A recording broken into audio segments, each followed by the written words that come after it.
Binasag na ng non-showbiz ex-girlfriend ni Anthony Jennings na si Jam Villanueva ang kanyang katahimikan hinggil sa tunay na rason ng kanilang paghihiwalay.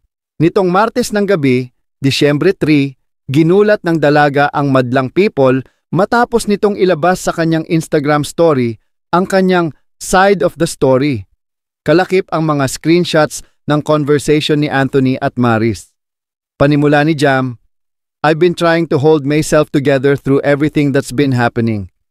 But after hearing all the things being said about me, about my character, my intentions, and even my family, I can't stay silent any longer.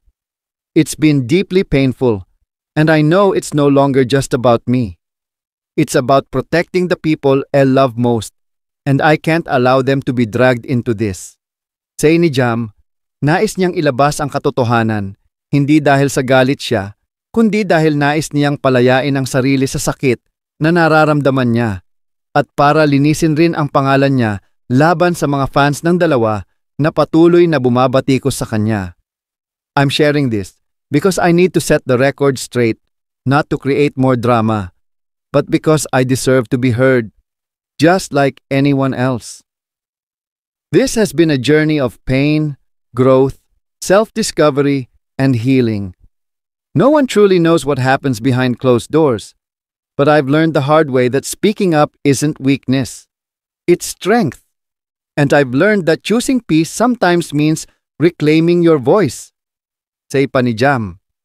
Kasunod nito ay ang paglalabas niya ng mga maseselang screenshots ng pag-uusap ni Maris at Anthony. Nagsimula ito sa di umano'y nais lang ni Anthony na pakisamahan si Maris dahil may personal na problema itong pinagdaraanan at ayaw lang nitong makaapekto ito sa kanilang trabaho. Hanggang sa ginagamit lang raw nito ang method acting para sa mas ikagaganda ng kanilang mga eksena. Mayroon ring parte ng screenshots kung saan nag-text si Maris ng "It was hot" kay Anthony na tumutukoy sa umano'y pag-make out nila sa CR matapos ang isang party. May ilan pang mga masiselan na palitan ng mensahe sa pagitan ng dalawa at may pa "I love you" pa nga. Noon pa raw ay may hinala na si Jam na may hindi magandang nangyayari sa dalawa, ngunit pinili niyang intindihin ang dalawa bilang pagpapakita ng suporta at pagrespeto sa industriyang kinabibilangan ng mga ito. Kwento pa ni Jam, "When Maris came into the picture, Elle was genuinely happy for you both. I even chose to be supportive, despite the red flags I couldn't ignore. I respected your craft. I believed in you both. But betrayal like this cuts deep. This is my truth, and sharing it is my way of moving forward, not with anger, but with strength, hope, and the belief that better days are ahead." Ang mas nagpadurog pa ng puso ni Jam ay pilit nilang inaayos ang relasyon nila at ang reassurance na binibigay ni Anthony sa kanya.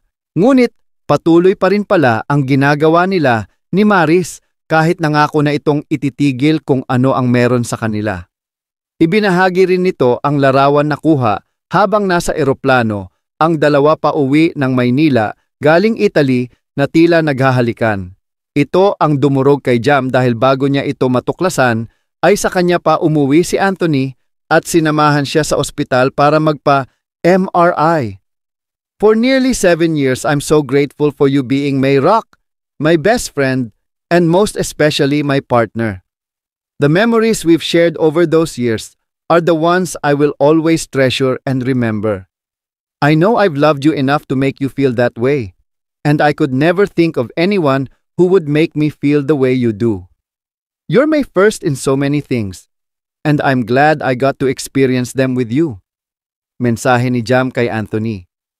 Pagpapatuloy pa niya, "Alam natin na may mga tama't kung tama, pero alam ko rin kung gaano ka't kung gaano ko. Thank you for being there for me through the hardest times in life. You've brought a life into mine that I never thought I could have, and for that, I'll always be grateful. Happiness was all I ever wanted for you in our years of living together. I never imagined I'd have to let you go, but I did so you could grow and find happiness on your own." Nananatili namang tahimik ang rumored celebrity couple na sina Anthony Jennings at Maris Racal sa kontrobersyang kinasasangkutan nila ngayon.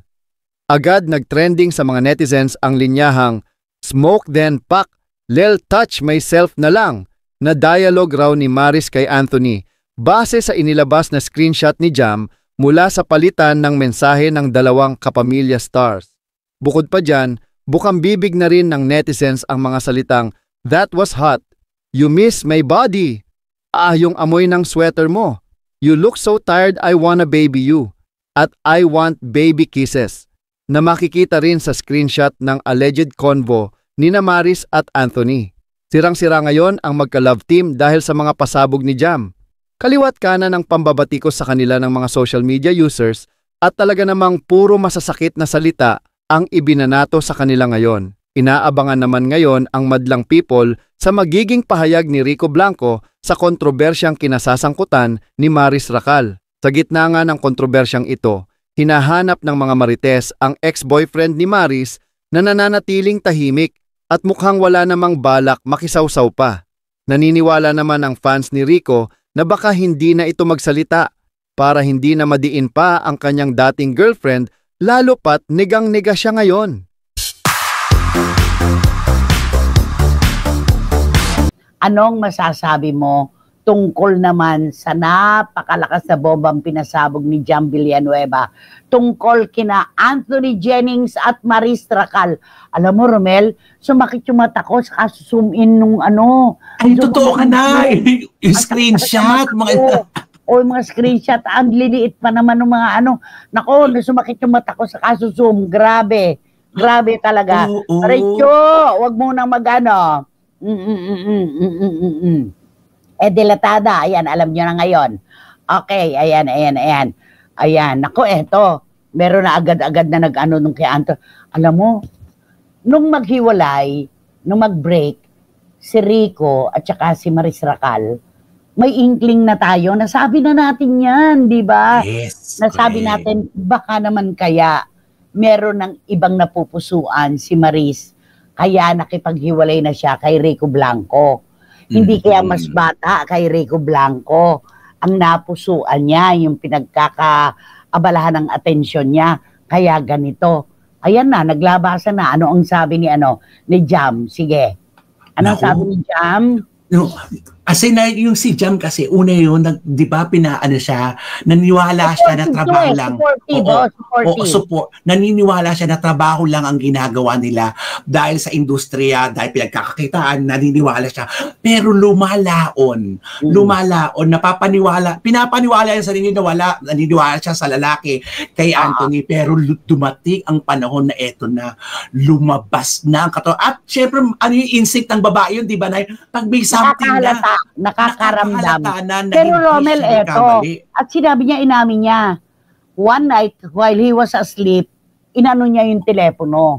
Doon nakita ang mga screenshots sa eroplano, sa lugar kung saan nandoon sila, pati yung nagsinungaling sa kanya na nag-shoot pa sila nung pala, sa bahay na pala ni Maris at naiwan yung sweater.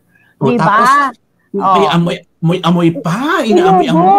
Inubos daw niya. Ubus na nga ang amoy nung sweater. Ano ba yun? At I love you-han, di ba? Paano namang hindi magre-react naman si Jam Villanueva? 7 taon po ito at magka-live-in. Yun ang napakasakit. Magka-live-in, di ba? Tapos ngayon, yun na nakaano daw, sabi niya, yun daw ang nagtilad-tilad ng kanyang puso, yung mga nakita niyang screenshots. Diba? Oo, kaya itong ginawa niya, itong pagpo-post para makalaya siya kasi parang feeling niya, ako na nga itong naloko, ako pa itong may tinatago sa kalooban ko ng mga sikreto. Ay, nako, hindi. Ilalabas ko ito para tapos binabash pa siya. Yes. Yung mga, binabash siya ng binabash, pero hinayaan niya. Supportive pa nga siya. Itong Anthony Jennings na to, no? Tapos meron ko na palang karelasyon, bakit may ganyan-ganyan pa? Tapos sasabihin nyo ngayon, for fun lang yung ginawa nyo, tapos pang-promo lang yung ginawa nyo, grabe. Sabi ni Juris Doctor, in the PR world, perception often outweighs reality. Dahil nga, image is everything. Sayang sina Maris at Anthony, lalo na ang wholesome at patwitams na image ni Maris. Dahil ang kontrobersyan yan ay parang anino na lagi nakabuntot sa kanila kahit magdaan pa ang maraming taon. Sabi nga, there are 3 sides to every story. Your side, my side, and the screenshots. Yun na!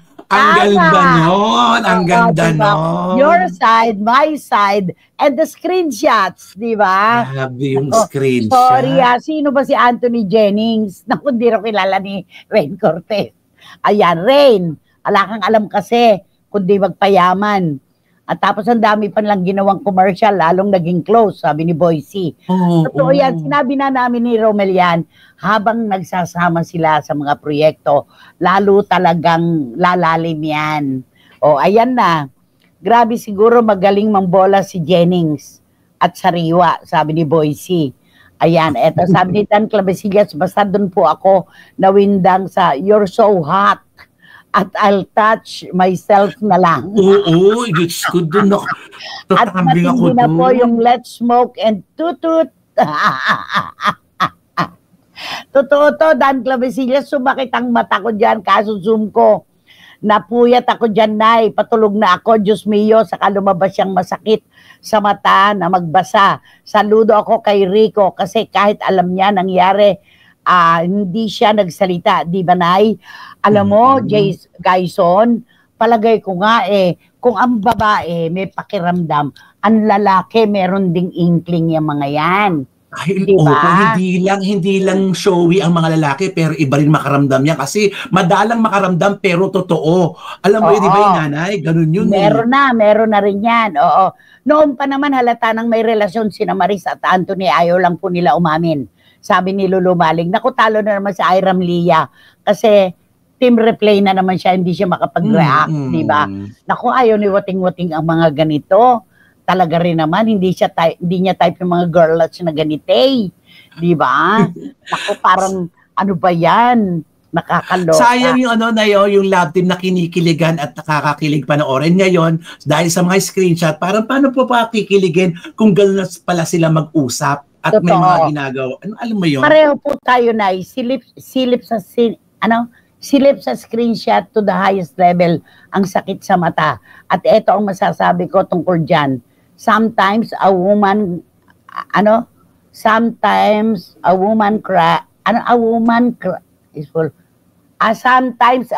who's crying is full of lies. And a man's smile hides the pain.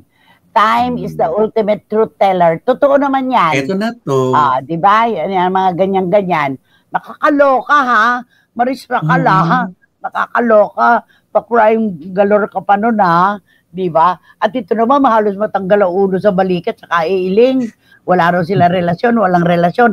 Ayan, pinuno nyo ang salop, umawas. Umawas si Jam Villanueva, di ba? Okay.